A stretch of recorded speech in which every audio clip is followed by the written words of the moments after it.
Specialized populations and methodologies, tackling challenges in regenerative medicine trials. Introduction.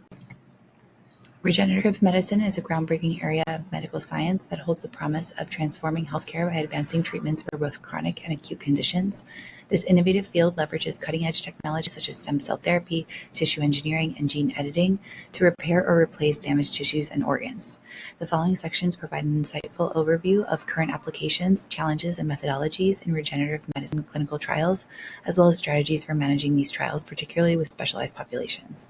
This comprehensive analysis highlights the immense potential and complex hurdles involved in bringing regenerative therapies from the laboratory to the clinic. Key points. Overview of regenerative medicine in clinical trials. So what is regenerative medicine? Again, this represents an innovative field aimed at restoring and replacing damaged tissues and organs using techniques like stem cell therapy, tissue engineering, and gene editing. Its applications range from treating degenerative diseases to repairing acute injuries. So an example would be stem cell therapy for spinal cord injuries or tissue engineering for cartilage regeneration in osteoarthritis. Potential for regenerative medicine trials. This includes providing solutions for untreatable diseases, including types of cancer, neurodegenerative disorders, and congenital abnormalities, and encourages the development of personalized therapies customized for individual patient physiology. Challenges for this type of regenerative medicine trial, ethical concerns, so the use of embryonic or induced pluripotent stem cells. This raises debates about consent and source, so it requires rigorous ethical oversight from the IRBs, for example, investigating safety concerns in these type of iPSC-derived cartilage therapies. Patient recruitment, so challenges in identifiable patients due to specialized inclusion criteria for trials for conditions of rare genetic disorders for specific age groups, and this can result in difficulty in obtaining informed consent from vulnerable populations like pediatric or elderly patients. Like recruiting stroke survivors for stem cell therapies requires prior genetic profiling. Regulatory hurdles, so lack of harmonization in guidelines. So there can be variations between regulatory authorities like the FDA and EMA, and complications in ensuring good manufacturing practices for cell culturing. There's also uncertainty in long-term outcomes like limited data on the risks of tumor henicity and ectopic tissue formation. Manufacturing costs and barriers. So there are high costs of producing scalable cell-based therapies under GMP conditions, and there's difficulty maintaining cell viability during transportation. Methodologies to address these challenges. We're looking at, again, adaptive trial design, so allowing trial modifications based on interim data without undermining statistical validity. So dose escalation design for any type of study that is minimizing toxicity risks, for example.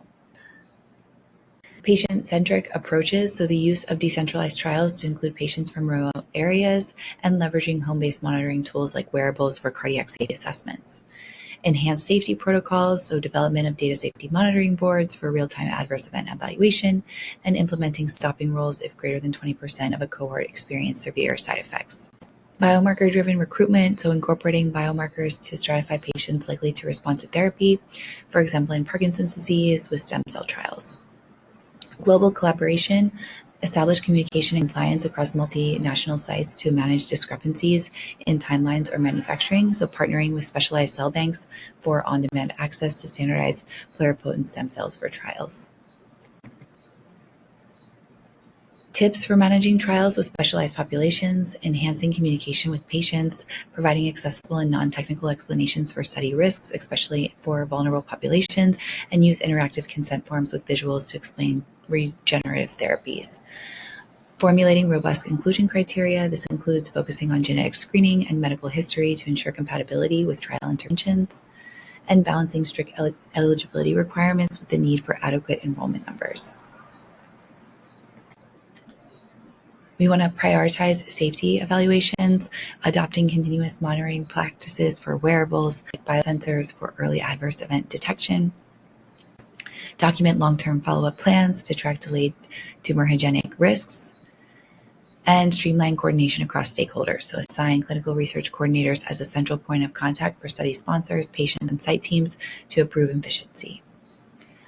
Leverage modern tools and systems, so use electronic trial master files for centralized document archival, and automate workflow dashboards to track milestones in adaptive trial designs. Some summary tables. So key challenges and solutions, like we've discussed, ethical concerns of streamlined IRB approval, patient recruitment, like in biomarker-driven trials that need to be stratified for a variety of genetic reasons, regulatory hurdles, so adaptive trial design, so making sure that you have dose escalation modifications or pausing or stopping rules to evaluate, based on interim toxicity data.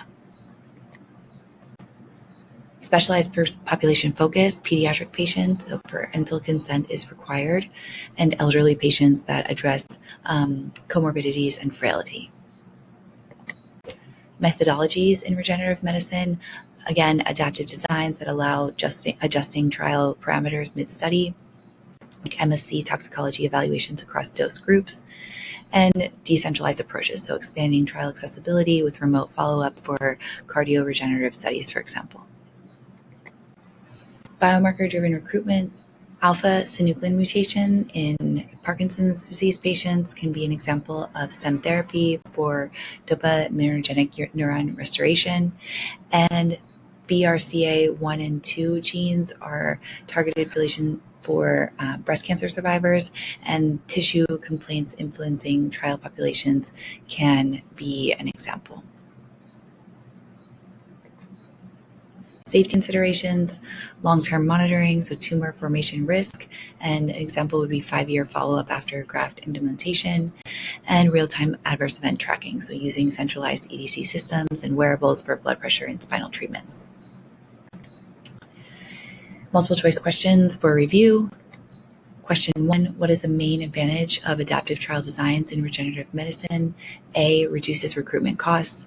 B, allows protocol adjustments during the trial. C, eliminates long-term monitoring. Or D, prevents ethical concerns. The answer is B, adaptive trial designs enable dynamic protocol changes based on interim data, enhancing flexibility and relevance. Question 2, which population would most benefit from decentralized trial methodologies in regenerative medicine? A, patients in urban areas. B, patients from remote underserved regions. C, patients working in healthcare. And D, college-age populations. The answer is B, decentralized methodologies improve access for patients in rural locations, addressing logistical barriers. What is the primary ethical concern in iPSC-derived therapeutic trials? A, difficulty tracking financial costs. B, potential tumorigenicity or misuse of source material. C, limited data for pharmacological comparators. Or D, over-reliance on technology tools. The answer is B, tumorigenicity and ensuring ethical sourcing remain key concerns for iPSC-based regenerative trials. Question 4, why is biomarker-driven recruitment critical in regenerative medicine? A, it simplifies the trial timeline. B, it reduces protocol submissions. C, it ensures higher response rates based on stratified selection. And D, it eliminates adverse event reporting requirements. The answer is C, biomarkers allow selection of ideal candidates, thereby increasing therapeutic efficacy. Question 5, what role does a DSMB play in regenerative medicine trials? A, reviewing drug shipment logistics. B, approving budget amendments mid-trial. C, monitoring safety data and deciding on protocol halts. And D, overseeing GMP manufacturing. And the answer is C, the DSMB reviews trial safety and has the authority to recommend halting or modifying the trial as needed.